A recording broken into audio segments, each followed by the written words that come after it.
250. This company, much like some of the other companies that sort of adopt the program, has got a very interesting play on voice. And in Dave's case, it takes advantage of some legacy technology to do that. Super interesting. Let's give a round of applause to Dave Robinett at Town 250.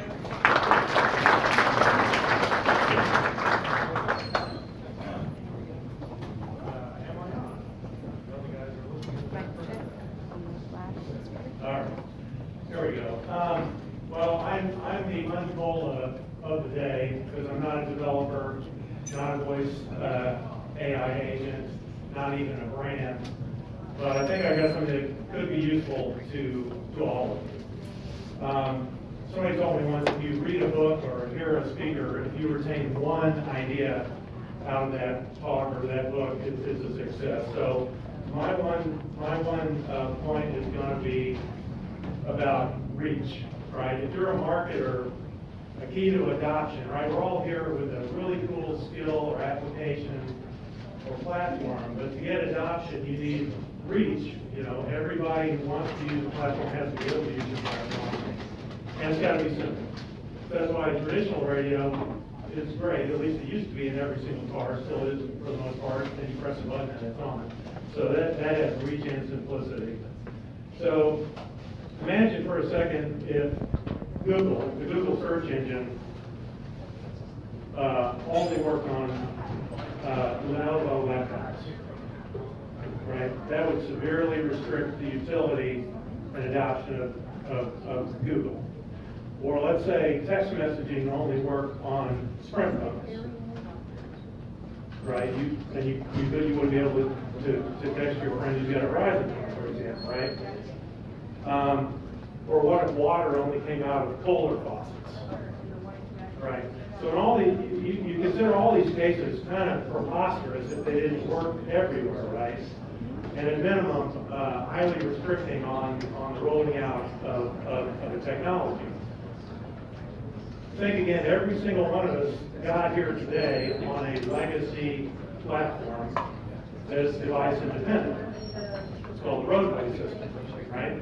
It didn't matter what kind of car you were driving, you were able to use that legacy platform to arrive in this spot. So that's the big analogy for us. What is Count 50? Count 50 is a speed dial that works on everybody's mobile phone right now. You don't have to install an app or anything else. Why would you use it? Anybody in the U.S. or Canada that dials Count 50, here's a prompt. Hello, please say the keyword. Now, they would only do that after they were instructed to do so. For example, in an advertisement or a piece of customer communication.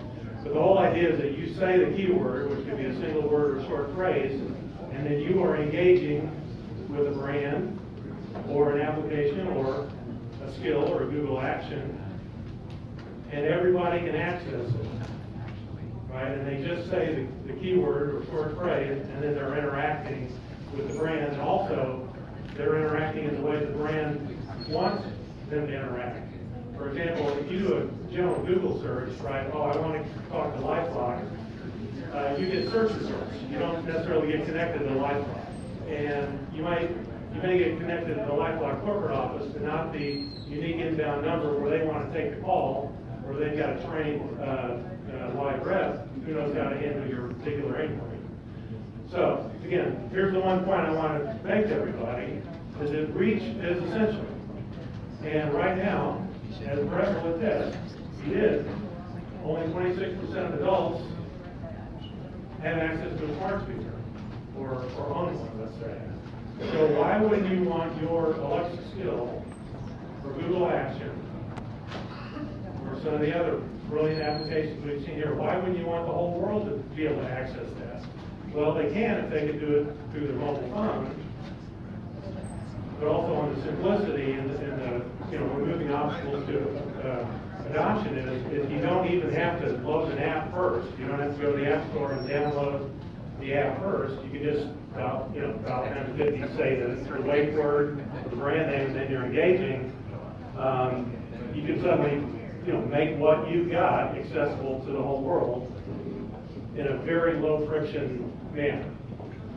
and you don't have to activate a skill first. You can just, and I know Alexa's going that way, where you don't have to formally activate the skill. But a lot of what I see today is, we're all trying to get in the car, and there's a basic law of physics in marketing, right? And we in the telecom industry, we call it mobile fragmentation, right? And that's none of the giants, neither Google, neither Amazon, neither Apple, no giant will own 100% of the users out there. There will always be fragmentation. And there will be fragmentation in the car too. Apple's going to win some of the cars, SoundHound's going to win some of the cars, and Google's going to win some of the cars. It's fragmentation all over again. So you need a consistent user interface too. And so that's what we're pitching. Any mobile phone can dial pound to 50, say the keyword, and they're engaging with the skill. So what I've learned since Chattanooga, because I was going around asking people, well, hey, can Alexa take a phone call? And the answer was kind of no, right? So right now it requires the user talking to a device to use the skill, right? I'm either talking to my Echo device or I'm talking to Alexa installed on my phone. Same thing with the other voice agents. So the answer was no. Alexa cannot directly take a phone call. But what I've learned since then is that Alexa could take a phone call if it was connecting to, let's say, a call center product that got Amazon Connect, which uses the Lex speech recognition technology. And what I've learned is that Alexa skill code is very similar to Lex code, so much so that you can actually paste it into the editor, make a few tweaks, and now your Alexa skill is accessible via telephone, and you're participating in this space rather than this space. Seems like a good thing. All right, so I'll tell you where we are today, just by way of example. We help radio advertisers. So I wanted to meet Fred today. We help radio advertisers who are telling people, hey, just give us a call at 877 blah blah blah to find out more about our product, or set up. Well, the fact is nobody can remember 877 blah blah, right? And the alternative to that, which many radio advertisers have realized that nobody can remember a 10-digit number, so they started doing what they call drive to web.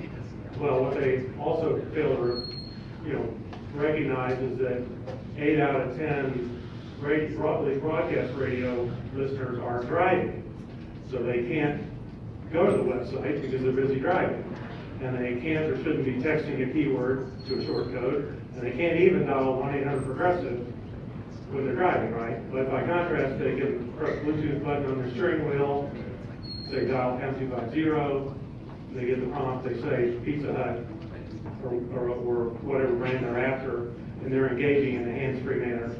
So that's what we do today.